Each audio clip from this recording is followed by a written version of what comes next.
নমস্কার বন্ধুরা, চলে এলে রঙ্গবতী মহিলা। তেলের মধ্যে চিনি দিয়েছি আজকে, এই যে শুকনো লঙ্কা দিয়ে হচ্ছে, শুধু এগুলো চিনি, ঠিক আছে। তেলে চিনি দিয়েছি, জিরে দিয়েছি, তেজপাতা দিয়েছি, আর শুকনো লঙ্কা দুটো ছিঁড়ে দিয়েছি।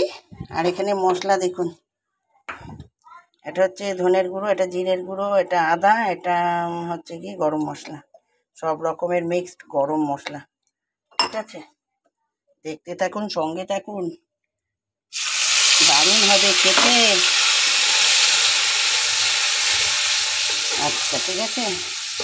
এই যে বাঁধাকপিটা সিদ্ধ করে নিয়েছি, নুন হলুদ দিয়ে আলু ভেজে নিয়েছি একদম, ঠিক আছে। বন্ধুরা দেখতে থাকুন, সঙ্গে থাকুন। এই রেসিপি পেলে বুড়ো আমার খুশি হবে, কি দারুণ বলে বলে।